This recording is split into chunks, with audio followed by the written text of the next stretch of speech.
Hello everyone, this is your head coach Kuya here, and today we're going to go over CEO 2024 and go through a quick recap about what happened at this event. So, what happened at CEO 2024? This is going to be a quick and easy rundown of the results at CEO 2024, a recent major located in Daytona Beach, Florida. Staying up to date with tournaments can help you study the champions, analyze meta trends, and learn new strategies. We're going to go through the top 8 first. So the 7th place players and the 5th place players. And then we're going to move on to top 4. And after that, we're going to go over a couple surprising upsets at this tournament. So at 7th place, we have Goblin Jahzz0. So winning first place at doubles, Moist own Goblin, seated at 11th for this tournament, manages to battle into 7th place singles with his explosive solo Roy. He only lost to Kobe and Kola, who are placed higher than him right now. Goblin's notable wins include Spickles, a really good Luigi main, Anathema, a really good Rob main, and Henry Luma. I'm not remembering who Henry Luma played. Probably Rosaline and Luma, but I'm not sure. I have to double check later. Also in 7th place is Jahzz0, one of the few top level Ken mains with intricate combo strings and impressive reaction times. This player gets a lot of parries, and he's very confident in his combo game to lead into like Shoryukens. It's just a very impressive Ken, and you don't really see Ken that much anymore. Jahzz0 only lost to Omega and BeastModePaul, but his notable wins include Mr. E, a really Lucina main, Karu, I think, who plays Simon and Richter, and Nuo, and I don't remember who Nuo plays. Going to 5th place, we have Dabuz and Kobe. So first up, Liquid's own Dabuz unfortunately underperforms. He was seeded 2nd for this tournament, but he landed in 5th place. He uses a mix of Olimar and Rosalina for this tournament, and really is the founder of, or not the founder, or he is a very unique defensive player who's able to maintain stage and be very like hyper aware of positioning, and really intelligent plays. Because of his unique playstyle, he was able to get wins on Kobe and Aaron, and only losing to Kola and Omega. Not only the fact that Dabuz has a very unique playstyle, but he also plays very unique characters. I'm pretty sure he's the only Rosalina that could do it at that level, and he's the only Olimar that can do it at that level. So not many other players have as much matchup experience against the Buzz's characters. He used to play Min Min a lot more, but that was before the Min Min nerfs. So he's been using more Rosalina and Olimar, which is really refreshing. Next up, we have Kobe. Kobe overperforms or outperformed his seed, where he was seeded 10th place for this tournament, where he actually landed in 5th place using Young Link. You don't really see too many Young Links anymore, surprisingly. I think when Smash Ultimate came out in the beginning, Young Link was seen to be like a really great character just because you have such amazing mobility, you have great projectiles, you have some pretty cool combos. You just have a little bit of everything in Young Link.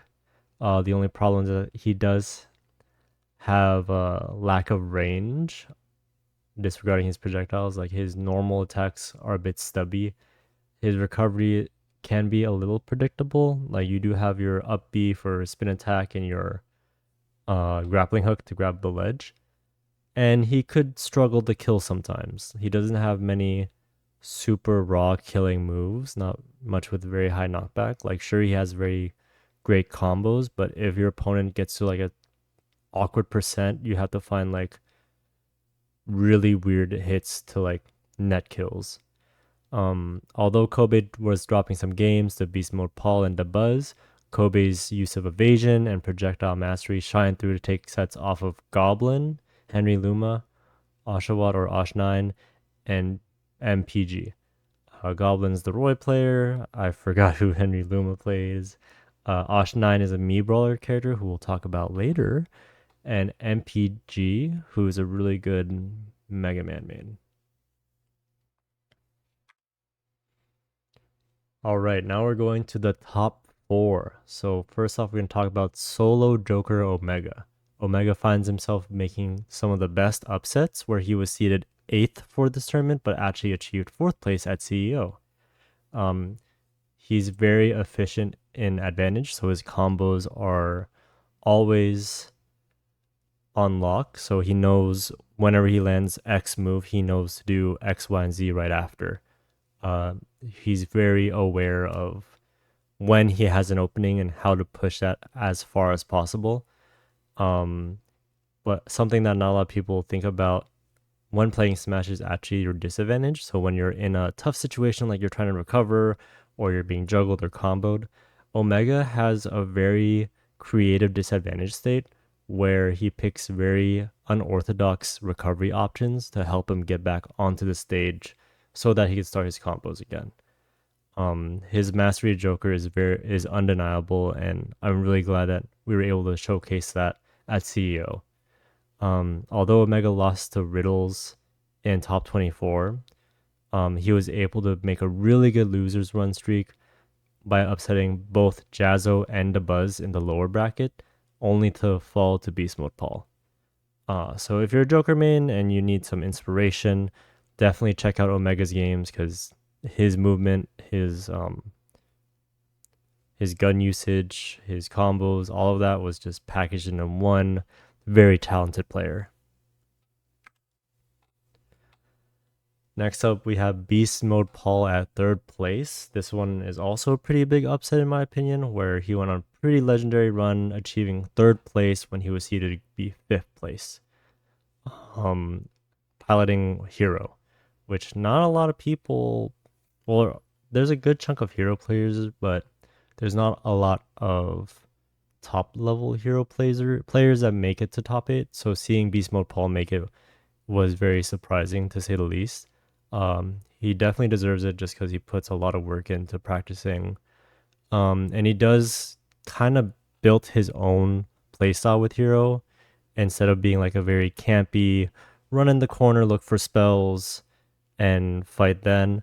He's able to set up specific trap plays on opponents. He's able to get like very efficient spells. So instead of like gambling on getting the right spell, he's able to recognize like I could use this spell for this situation and it works out flawlessly. And he has very consistent punishes on his opponents. While watching his run, he got a lot of shield breaks with Flame Slash.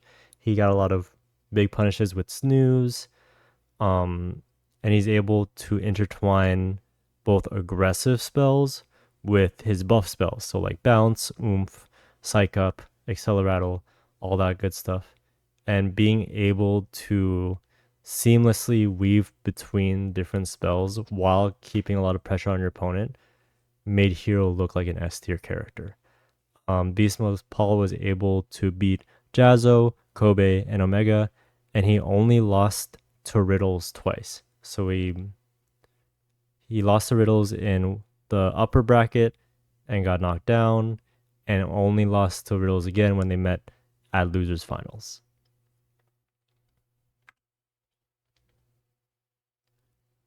And speaking of Riddles, we have Riddles here at 2nd place. So considered to be the best Kazuya main, Liquid Riddles combos his way to 2nd place, demolishing everyone in his path. He was also competing in SF6, which I think is awesome. Riddles uses a mix of Terry and Kazuya to showcase his lethal combo game, and he's always finding a way to delete his opponent's stocks off a single opening. His movement with Kazuya in particular is incredibly scary, to say the least.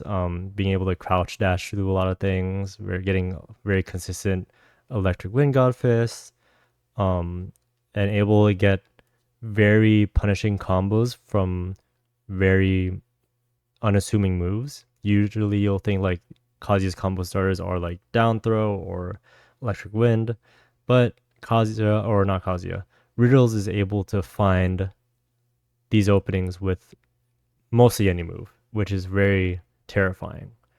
Notable wins for Riddles would be Omega and Beast Mode Paul twice, and it was actually able to get a grand final reset on the champ, so it was a very close match between the two.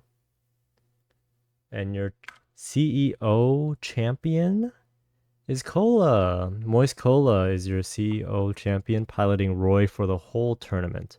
Roy is known for his impressive damage output, incredible mobility, and a multitude of kill confirms, such as like jab back air, down tilt to attack read smash attack,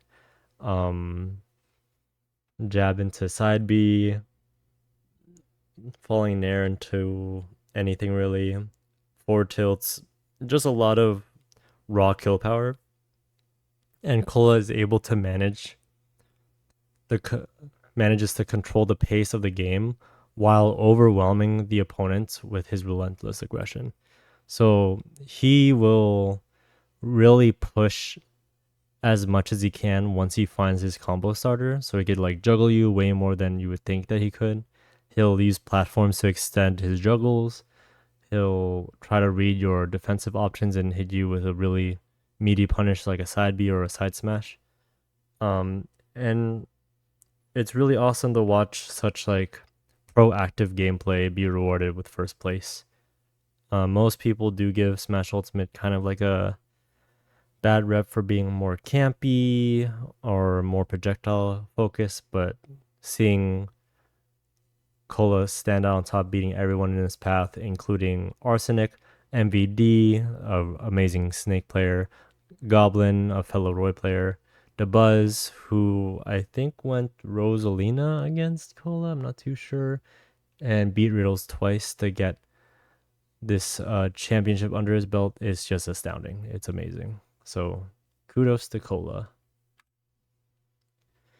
So lastly, we have some surprising upsets. These weren't streamed, unfortunately, but if you look at the bracket, these are the one upsets are basically when players that are expected to lose to another higher ranked player makes an upset so that lower seeded player wins the set. So the first one that was a very surprising upset is Osh9 versus ApolloKage. Osh9 is a Mii Brawler main that's seeded at 39th, so was expected to go 39th place. He was able to beat ApolloKage, who is a very famous, one of the best, if not the best, snake mains in the world, who was seeded at 7th place. Osh9 uses the Thrupper Mii Brawler setup, so most of his game plan revolved about like, can I kill early with Thrupper off the top?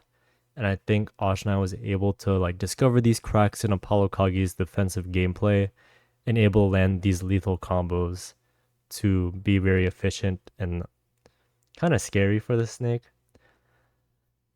If you give Snake too much time, he'll set up traps, he'll set up grenades, he'll set up C4, he'll set up missiles, and it just becomes a minefield. So I think Osh9 was able to brush through all that and just get his combo starters going. This match has an upset factor of 5, which is a really good win for Osh9. And the upset factor is just like how intense the upset was. So the bigger the number, the more intense it was.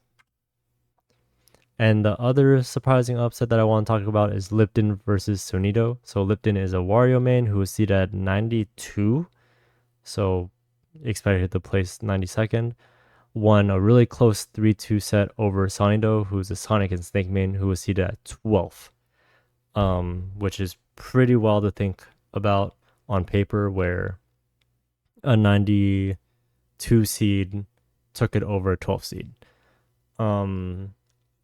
Based on my research, although I couldn't find any public footage, Wario does have access to Waft, which is a really powerful killing tool, and it charges over time, which takes around 2 minutes. Also, Sonic right now can play very passive and really burn time, which is good against most of the cast. But with Wario, if you give him more minutes to work with, he'll get more wafts, which means he'll be able to just land one specific combo to take his stock. And I think that was making this match a bit more volatile for the Sonic, and maybe that helped a lot for Lipden to take the game off of Sonido. This game has an upset factor of 6, which is the biggest upset of this whole tournament. And I really wish there was more that I could watch and analyze, but that's all speculation. Still, great job from Lipden for making this amazing upset. And that's everything. So let's just do a quick rundown about everything one last time before we go. So we're talking about CEO 2024, about the top 8 and surprising upsets. At 7th place, we had Jahzzo maining Ken and Goblin maining Roy, using both of their explosive combo powers to make it into top 8. In 5th place, we have Dabuz and Kobe, both pretty defensive and evasive players, utilizing projectiles and positioning to make it to 5th place. In 4th place, we have Omega, who was solo maining Joker. He had a very great mastery over this character, utilizing not only Joker's combo game, but also really great disadvantage options and just great awareness of his special moves as well, causing one of the greatest upsets out of the whole tournament, letting him get 4th place. In 3rd place, we have BeastModePaul, your hero main that used spells perfectly, amazing trap plays, and very devastating punishes to make it to 3rd, beating Jahzzo, Kobe, and Omega. In 2nd place, we have the Terry Kazuya main Riddles, who was able to use insane combo starters to just delete stocks here and there, losing to everyone but the champion, who is 1st place Kola, solo Roy the entire game with such a magical advantage state and insane combo game that no one else can really copy to help him get 1st place. The 2 upsets that I think are the most notable is Osh 9, the Me Brawler main, versus ApolloKage, the Snake main, and Lipden versus Sonido, where his Lipden's Wario was able to take it over the 12th seed Sonic.